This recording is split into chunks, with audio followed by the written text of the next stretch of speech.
Well, for more now on the US-China trade deal, let's bring in our panel. Joining us from Beijing is Qinduo Xu. He's a senior fellow with the Pangoal Institution and host of CGTN's Dialogue Weekend. Here in the studio is Jeff Moon. He served as the Assistant US Trade Representative for China Affairs and is currently the President of China Moon Strategies. Also with us is Saruhan Hatipoglu. He's the CEO of Business Environment Risk Intelligence and CGTN's Global Economics Analyst. And from Nashville, Tennessee, Sara Hsu is the CEO of China Rising Capital Forecast, a research and financial technology company. Welcome to all of you. Qinduo Xu, let me start with you, and let me start with that late-breaking news that Nathan just told us about, and that is the Trump administration will lift the designation of China as a currency manipulator. How important is that for China?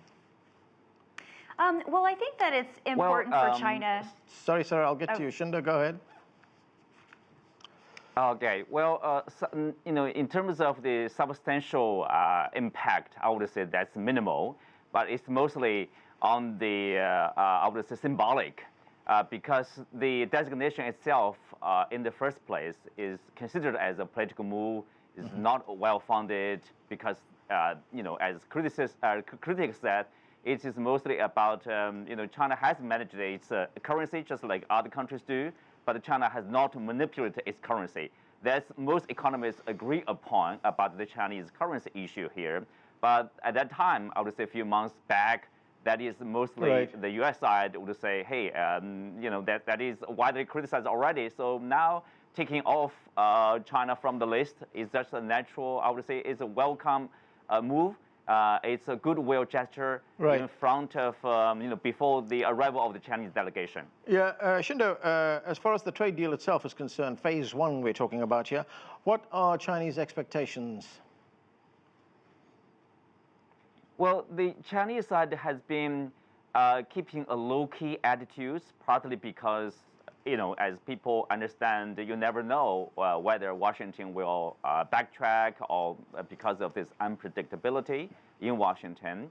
But anyway, in general, people welcome this the phase one deal because we know trade war hurts economic growth, say, by two means.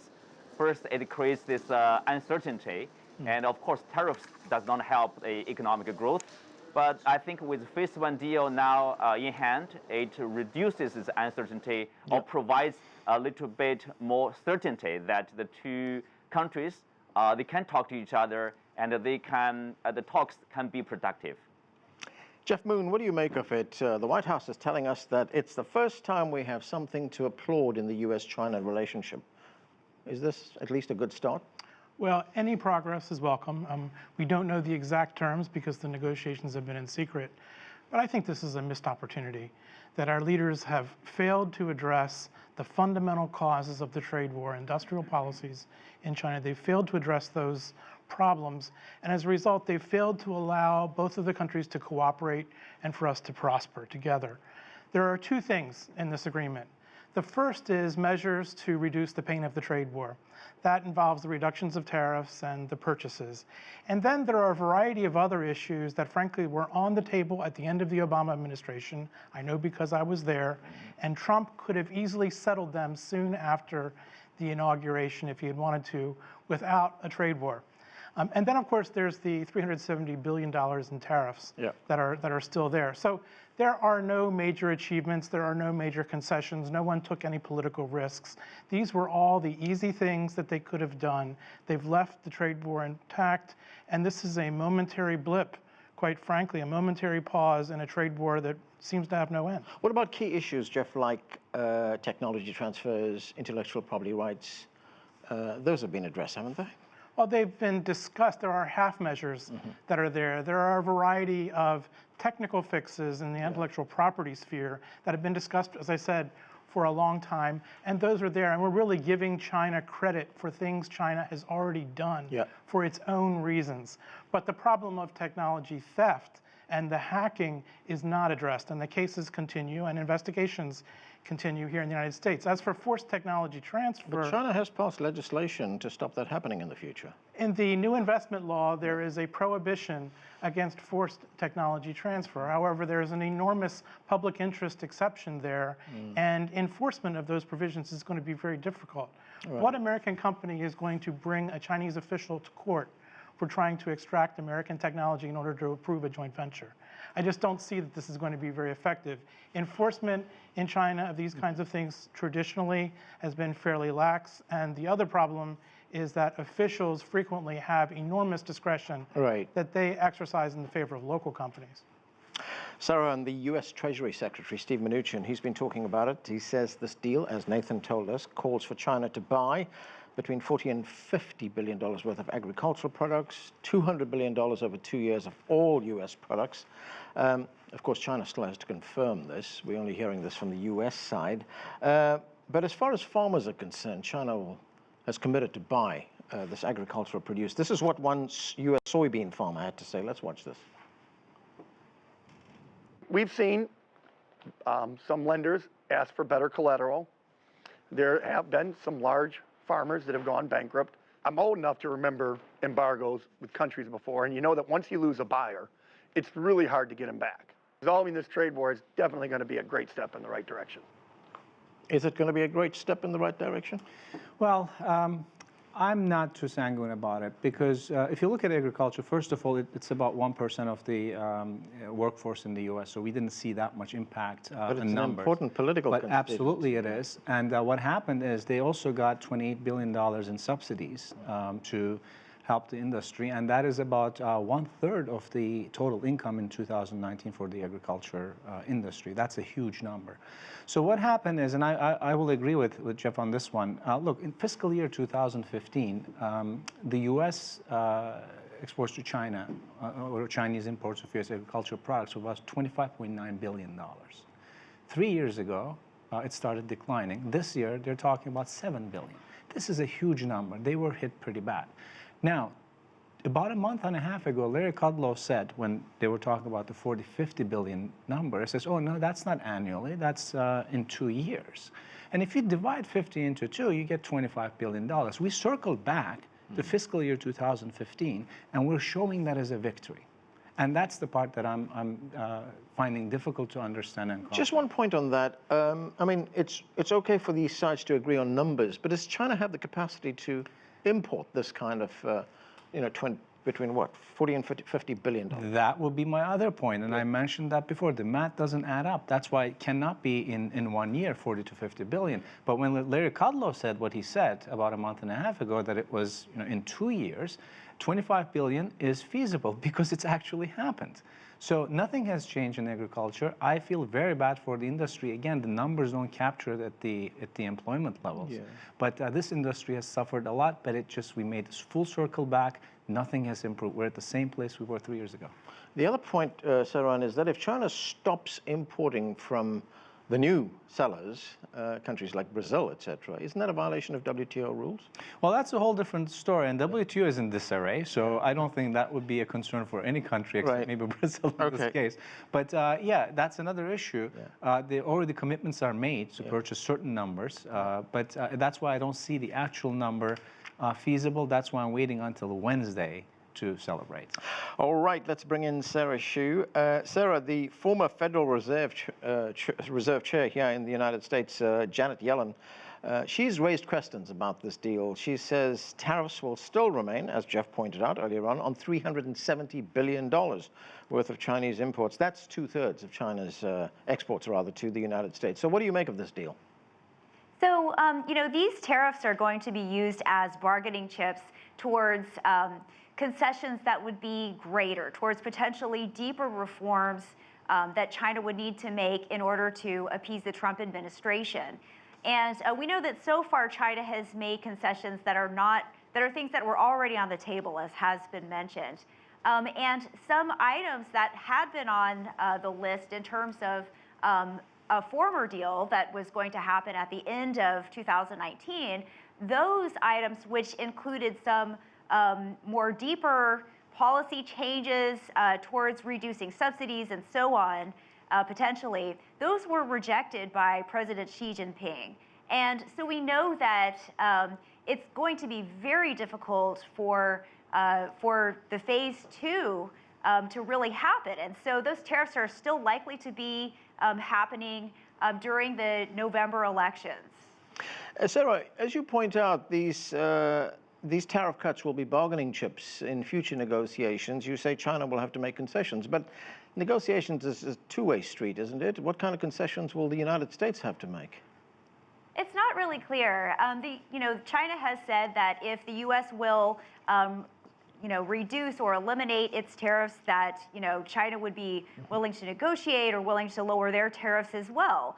The whole time, China has been asking the U.S. not to carry out these tariffs as sort of a unilateral step, trying to get to up the ante for China to make major changes.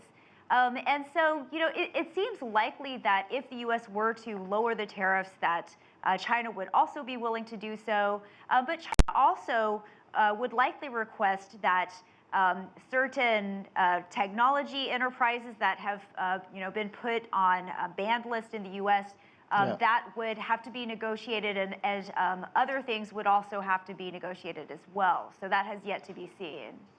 Qinduo Xu, there are a number of companies in China which have actually relocated to places like Vietnam and Indonesia in the wake of the trade war. Is it likely that they could return to China with a more comprehensive deal being signed?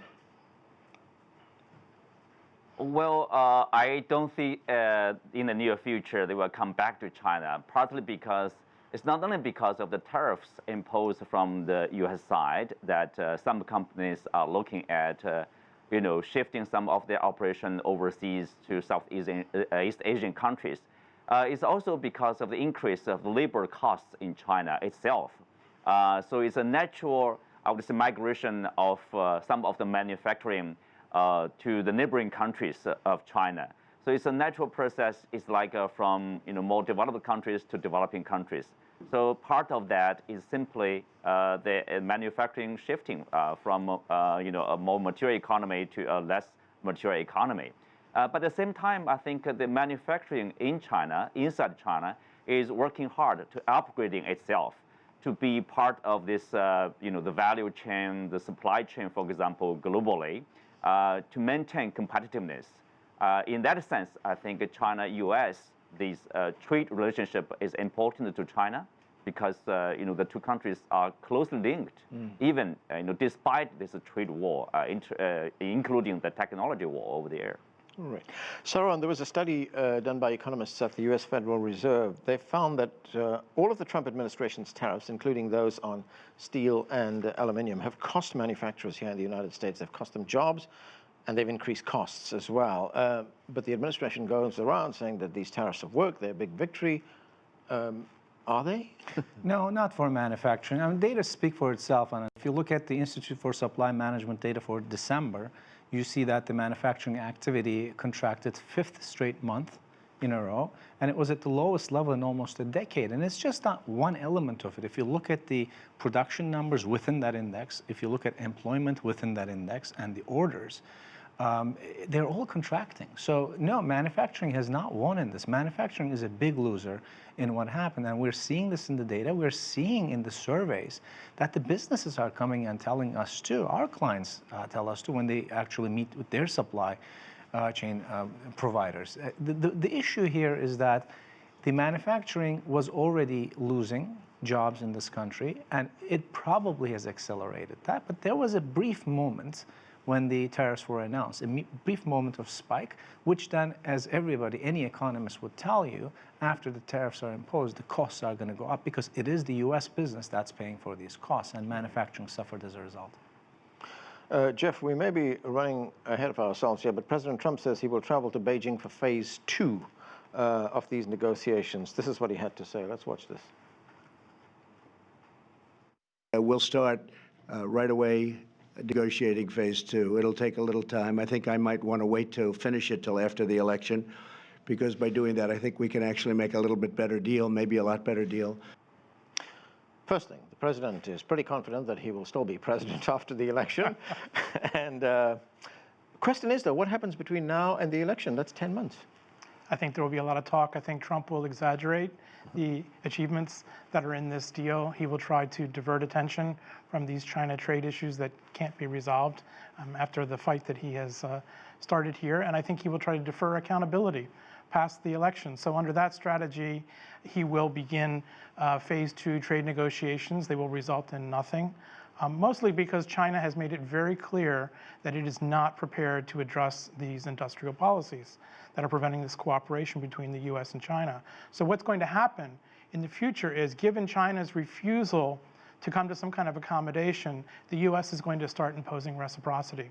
And we're seeing this in new regulations regulating Chinese investment into the United States. We're seeing this on new export control regulations, new regulations involving China's ability to import IT products. All of these are mirroring the protectionist policies China has had in place for decades.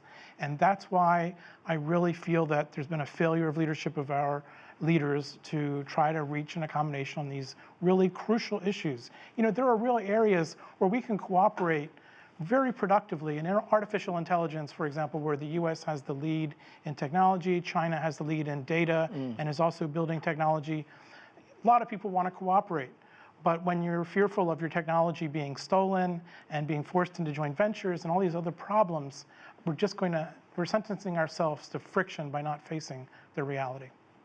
Qinduo, what do you make of the points Jeff just raised there? One of them being that China will not address the major industrial policy issues that divide the two countries and will not cooperate with the United States. So these are huge stumbling blocks to a final deal. Well, the industrial policies, I think, you know, previously people would say that's only something from a planning economy or only something from non-Western democratic governments that will do this. But if you look at the European countries, European Union, for example, Germany in particular, they are also having their own, like Made in Germany 2030. So industrial policy, they understand sometimes it's necessary to cultivate your own champions. I think for a developing country like China, you know, yes, China has been doing that. And of course, remember that this kind of industrial policy has a lot of link to the Chinese political system. So it's very difficult to change that. But they can talk about that. For example, the export of the U.S. high-tech products, for example, the software of artificial intelligence. Chinese companies rely heavily on the U.S. software. Chinese economies rely heavily on, for example, semiconductors from the United States. But that does not mean like China is ahead of the U.S. So the two economies have their strength, their own strength. So cooperation benefits both sides. But I don't know. I think both sides, yes, for the second stage, all those issues should be put on the table to talk about that. Sarah, the one positive sign we are seeing, and that's despite the fact that we don't know what the details in this phase 1 deal is that it's coming from international markets. The Dow Jones Industrial Average neared 29,000, the 29,000 level on Monday. In Asia, China's Shanghai Composite and Japan's Nikkei also finished higher. So despite the lack of details, it seems the markets like what they're hearing. Yeah, I think that the markets in general have been really sensitive to actions taken during the trade war. I'd like to think that they would be really buoyant when the tariffs go away entirely, when this trade war is entirely over. And in fact, some economists have projected that the U.S. could have grown rather than at a rate of 2%, at a rate of 2.9% in recent months, and that the stock market could have actually done even better. And so, yes, they are reflecting the fact that there is optimism that some of these tariffs, the pain that U.S. producers and consumers have felt is going to go away, as well as Chinese producers and consumers is going to go away to some extent. That has really fueled the markets and has increased the stock market indices. Saruhan, there has been a narrowing of the trade deficit between the United States and China. Is that related to the fact that these tariffs are put in place?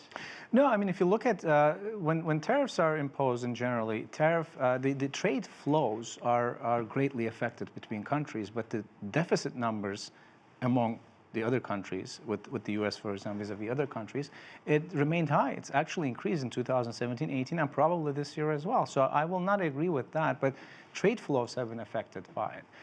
Having said all that, we do have a serious economic problem here. If we look at Wall Street 2017 to 2019, the increase was 44%. During that time period, Anand, median household income in this country increased by 1.6%. So Wall Street is not Main Street. There's a big difference, and the tariffs and the continuation of trade wars, creating the uncertainties, have really taken its toll on the economy. We could have, in this country, grown about 3% and above if this did not happen. And when you think about that, you cannot just do anything but be angry, because the whole point of bringing this issue was to accelerate economic growth. Why has there been such a failure to recognize that, Jeff? I think it's been hidden for a couple reasons. As we just said, the stock market has been rising. The U.S. economy has been doing fairly well. If Trump wanted to choose a point to do this tariff strategy, this was a very good time in the overall economy. And also he juiced the economy with major tax cuts at the same time. So that has masked a lot of these problems, but I totally agree. Tariffs of 370 billion on 370 billion products remaining in place, that is nothing but a drag on the economy. That serves nobody's purposes. Okay. Qinduo, let's look ahead to phase 2 of the negotiations. This is what the Chinese ambassador to the United States, Xu Tiankai, this is what he had to say about those future negotiations. Let's watch it. I think we have full confidence in our negotiators. So let the two teams do their job. And still, they are under the guidance of the two presidents. And they are working in the interests of both countries. There are always challenges and difficulties in our relationship. Political relationship, economic and trade relationship, there are always problems and difficulties. And the real strength of this relationship is in our capability to solve these problems, to overcome the difficulties. So, Qinduo, that's somewhat of an upbeat assessment from the Chinese ambassador there. I'm afraid we've only got a minute, but do you think his optimism is well placed? Well, I think the ambassador's optimism mostly comes from the understanding that the Chinese side, there is a consensus on the Chinese side, basically the government and economists and the society, that China needs to continue to open up its economy, to continue to reform its economy. For example, more market access, not only to foreign investors, but also to the private sector, and more for equal treatment to foreign investors as well as private investors in China. Because the Chinese, I think the leadership has a strong belief that a market economy will serve the interests of China.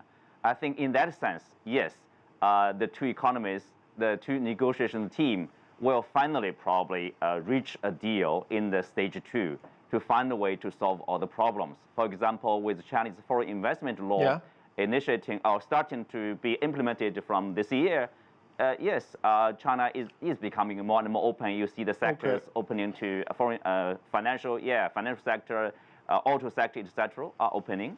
Yep. Okay, we're going to have to leave it there. Thanks to all of you for being with us. That's it for this edition of The Heat. I'm Anand Naidu in Washington, D.C. Thanks for watching.